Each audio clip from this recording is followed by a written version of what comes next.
ഇന്ന് ഞാൻ എൻ്റെ ഒരു ബാഡ് എക്സ്പീരിയൻസ് ആയിട്ട് പറയണേ. കുറച്ച് സങ്കടമായ കഥ കേട്ടോ. എനിക്ക് ഈ സർപ്രൈസ് ഗിഫ്റ്റ് ഞാനിവിടെ കൊടുക്കുമ്പോൾ എനിക്ക് അതിൽ നിന്ന് കിട്ടുന്ന എമൗണ്ട് വളരെ കുറവായിരിക്കും കേട്ടോ. പക്ഷെ എനിക്ക് അതിൽ നിന്ന് കിട്ടുന്ന സന്തോഷം, ഓരോ ആൾക്കാരും ചിരിയും ഒരു സർപ്രൈസ് ആവുന്നത് കാണുമ്പോഴും എനിക്ക് ആ ജോലിനോട് ഭയങ്കര ഇഷ്ടം തോന്നാറുണ്ട് കേട്ടോ.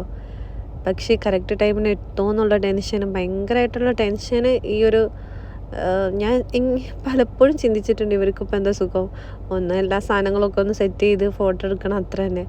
പക്ഷെ ഞാനതിൽ ഇറങ്ങിയതിന് ശേഷമായിട്ട് എനിക്ക് അതിൻ്റെ ഒരു ബുദ്ധിമുട്ട് മനസ്സിലായത്. എന്തൊരു പ്രഷറായിട്ടുള്ള കാര്യം, ഇത് ആളെ കയ്യിൽ എത്തണ വരെ നമ്മൾക്ക് ടെൻഷനാണെന്നുള്ളത്. അപ്പം എൻ്റെ ഫ്രണ്ട് തന്ന ഓർഡറാണ് കേട്ടോ, ഫ്രണ്ട് വഴി വന്ന ഓർഡറാണ്. നമുക്ക് ഇഷ്ടപ്പെട്ട ആൾക്കാർ നമ്മളെ പറ്റി നമ്മളോട് ഇങ്ങനെ സങ്കടപ്പെടുത്തുന്ന വിധത്തിൽ എന്തെങ്കിലും പറഞ്ഞാൽ അത് നമുക്ക് ഭയങ്കരമായിട്ട് ഹേർട്ടാവില്ലേ.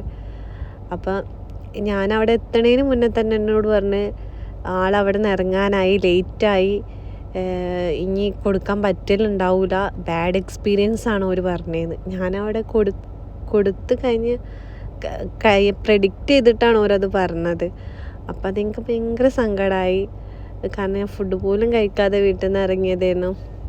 എനിക്ക് ചിലപ്പോൾ അതിന് ചെറിയൊരു എമൗണ്ടേ കിട്ടുള്ളൂ. എന്നാലും ഇത് ഞാൻ സന്തോഷത്തോടെ ചെയ്യണ കാര്യം കേട്ടോ. ചിലപ്പോൾ എനിക്കിത് ആദ്യമായിട്ടായിരിക്കും ഒരു ബാഡ് എക്സ്പീരിയൻസ് വരുന്നത്, അതുകൊണ്ടായിരിക്കും എനിക്ക് ഫീലായത്. പക്ഷെ എനിക്കെന്ത്, ഞാനൊരു ചായ വാങ്ങി കുടിച്ചപ്പോഴത്തേക്കും ഞാൻ ഹാപ്പി ആയിട്ടോ. അപ്പം അത്രയേ ഉള്ളൂ. നമുക്ക് എന്തെങ്കിലും സങ്കടം വന്നു കഴിഞ്ഞാൽ നമുക്ക് ഇഷ്ടമുള്ള കാര്യങ്ങൾ ചെയ്യുക, ഹാപ്പി ആയിട്ടിരിക്കുക, അത്ര തന്നെ.